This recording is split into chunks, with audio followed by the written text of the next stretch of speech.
ये कहानी है सुंदरपुर जंगल की। सुंदरपुर जंगल में बहुत सारे पक्षी रिहा करते थे। अरे सुनो बंटी भैया, मैंने कल की न्यूज पढ़ी थी।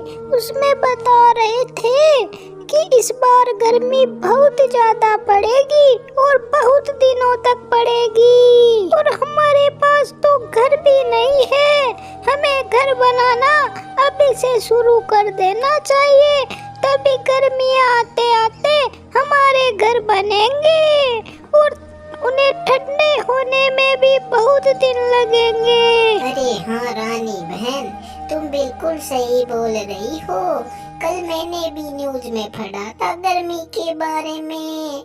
इस बार सच में बहुत ज्यादा गर्मी पड़ेगी। हमें अभी से घर बनाने शुरू कर देने चाहिए। फिर रानी चिड़िया और बंटी कबूतर अपने घर बनाने के बारे में सोचते हैं। फिर अगले दिन ही रानी चिड़िया अपना घर बनाने का काम शुरू कर देती है और घर बनाने लगती है। और दूसरी तरफ बंटी कबूतर भी अपना घर बनाने का काम शुरू कर देता है और अपना घर बनाने लगता है। उसी जंगल में एक कालू कौवा और उसकी पत्नी काली चमेली रहा करते थे। वे दोनों बहुत लालची थे। वे दोनों कोई भी काम नहीं करते थे। हर बार वे दोनों हर चीजें दूसरे पक्षियों से छीन लिया करते थे। अरे काली चमेली, मैंने सुना है इस बार गर्मी बहुत तेज पड़ेगी, तो हमें अपना घर बनाना शुरू कर देना चाहिए।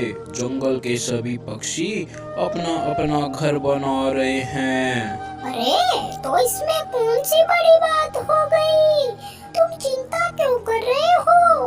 अगर हम अपना घर बनाएंगे तो हमें बहुत मेहनत करनी पड़ेगी। इससे अच्छा तो हम हर बार की तरह उस रानी चिड़िया का ही घर छीन लेंगे। अरे हाँ, तुम सच बोल रही हो। ये आइडिया बहुत अच्छा है।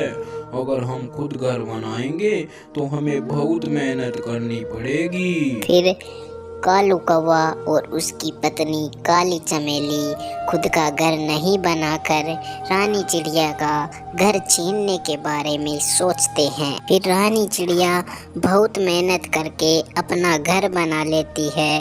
रानी चिड़िया का घर इस बार बहुत अच्छा बना था। फिर रानी चिड़िया अपने घर में खुशी खुशी रहने लगती है। दूसरी तरफ बंटी कबूतर भी अपना घर बहुत अच्छा बना लेता है। फिर एक दिन रानी चिड़िया के घर पर कालू कौवा और उसकी पत्नी काली चमेली आते हैं। फिर रानी चिड़िया कालू कौवा और उसकी पत्नी काली चमेली को देखकर कालू कौवा से बोलती है, अरे कालू भैया, आज तुम्हें मुझसे क्या काम पड़ गए? तुम्हारा मेरे घर पर कैसे आना हुआ?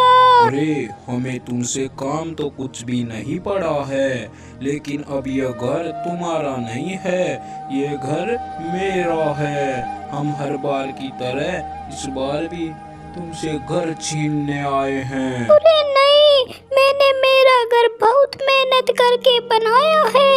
इस बार मैं तुम्हें मेरा घर नहीं छीनने दूंगी। अरे तुम हमारा कुछ नहीं कर सकती। अब यह घर हमारा है। तुम इस घर से अभी निकल जाओ, नहीं तो तुम्हें बहुत बड़ी सजा मिलेगी। फिर कालू कौवा और काली चमेली रानी चिड़िया को उसके घर से निकाल देते हैं। फिर रानी चिड़िया दुखी होकर जंगल के बाहर दूसरी जगह पर जाकर बैठ जाती है। फिर रानी चिड़िया के पास बंटी कबूतर आता है और बंटी कबूतर रानी चिड़िया को दुखी देखकर रानी चिड़िया से बोलता है, अरे रानी बहन, तुम्हें क्या हो गया है? तुम इतनी परेशान क्यों हो और तुम इतनी दुखी होकर क्यों बैठी हो? तुम्हें कोई परेशानी है क्या? अरे क्या बताऊं बंटी भैया, मैंने इस बार मेरा घर बहुत मेहनत से बनाया था और हर बार की तरह कालू कौवा ने इस बार भी मुझसे मेरा घर छीन लिया। अरे रानी बहन, तुम्हारे साथ तो बहुत बुरा हुआ। और हम तो कालू कौवा का कुछ भी नहीं कर सकते। और महाराजा भी अभी घूमने गए हुए हैं।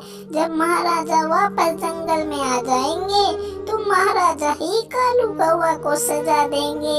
अरे कोई बात नहीं है रानी बहन, जब तक महाराजा नहीं आ जाते हैं तब तक तुम मेरे साथ मेरे घर पर रह लेना। अरे नहीं, कोई बात नहीं है, मैं मेरे लिए दूसरा एक और घर बना लूंगी। अरे तुम अपने लिए इतनी जल्दी नया घर कैसे बनाओगी? अब तो गर्मियाँ आने वाली है और हमारे पास घर बनाने के लिए कोई सामान भी नहीं है। अरे तुम चिंता मत करो, मैं इस बार लकड़ी का घर नहीं बनाऊंगी बल्कि मिट्टी का घर बनाऊंगी। वो घर बहुत जल्दी बन जाएगा। अरे मिट्टी का घर कैसे बनता है? हमें तो मिट्टी का घर बनाना ही नहीं आता है, फिर तुम मिट्टी का घर कैसे बनाओगी? अरे तुम चिंता मत करो, मैं पहले दूसरे जंगल में रहती थी तो मिट्टी का घर ही बना कर रहती थी। मुझे मिट्टी का घर बनाना आता है। फिर रानी चिड़िया अपने लिए मिट्टी का घर बनाने के बारे में सोचती है। फिर रानी चिड़िया अपने लिए मिट्टी का घर बनाने के लिए एक जगह पर मिट्टी इकट्ठी कर लेती है और मिट्टी का घर बनाना शुरू कर देती है। बंटी कबूतर भी रानी चिड़िया की मिट्टी का घर बनाने में मदद करता है और दूसरे जंगल से रानी चिड़िया के लिए मिट्टी लेकर आता है। फिर थोड़े ही दिन में रानी चिड़िया का मिट्टी का बहुत अच्छा घर बन जाता है। अरे तुम्हारा मिट्टी का घर तो बहुत अच्छा है। मेरा तो मन कर रहा है कि मैं भी ऐसे ही मिट्टी के घर में रहूं। इसमें तो बहुत ठंड है, इसमें तुम्हें बिल्कुल भी गर्मी नहीं लगेगी। अरे हाँ, तुम सही बोल रहे हो, इस घर में मुझे बिल्कुल भी गर्मी नहीं लगेगी और ये घर बहुत अच्छा लग रहा है। फिर रानी चिड़िया अपने मिट्टी के घर में खुशी से रहने लगती है। फिर उस जंगल के महाराजा चीकू चील घूमकर वापस उस जंगल में आ जाते हैं। फिर रानी चिड़िया और बंटी कबूतर उस जंगल के महाराजा चीकू चील को कालू कौवा की सारी बात बता देते हैं। फिर उस जंगल के महाराजा चीकू चील कालू कौवा और उसकी पत्नी काली चमेली को अपने पास बुलाते हैं। अरे कालू, तुमने अभी भी अपनी हरकतें नहीं सुधारी है। तुमने फिर से रानी चिड़िया का घर छीन लिया है। इस बार तो तुम्हें सजा मिलेगी। अरे महाराजा जी, हमें इस बार माफ कर दो, हम आगे से कभी भी ऐसी गलती नहीं करेंगे और हम हर बार अपना घर खुद बनाएंगे। अरे तुम हर बार यही बात बोलते हो, लेकिन इस बार भी तुमने रानी चिड़िया का घर छीन लिया। इस बार तो तुम्हें सजा मिलेगी। तुम्हें यह जंगल हमेशा के लिए छोड़कर जाना पड़ेगा। फिर चीकू चील कालू कौवा और उसकी पत्नी काली चमेली को उनकी गलती की सजा दे देता है और उन्हें हमेशा के लिए उस जंगल से निकाल देता है। फिर अपनी गलती की सजा पाकर कालू कौवा और उसकी पत्नी काली चमेली बहुत दुखी हो जाते हैं और उस जंगल को हमेशा के लिए छोड़कर चले जाते हैं। तो दोस्तों, हमें इस कहानी से यह शिक्षा मिलती है कि हमें कभी भी कोई गलत काम नहीं करना चाहिए। गलत काम की हमेशा सजा मिलती है और हमें किसी से कोई चीज़ नहीं छीननी चाहिए, क्योंकि छीनी हुई चीज़ ज़्यादा दिनों तक नहीं टिकती है और हमें उसके बदले में सज़ा और मिलती है। जैसे कालू कौवा और उसकी पत्नी काली चमेली बहुत लालची थे।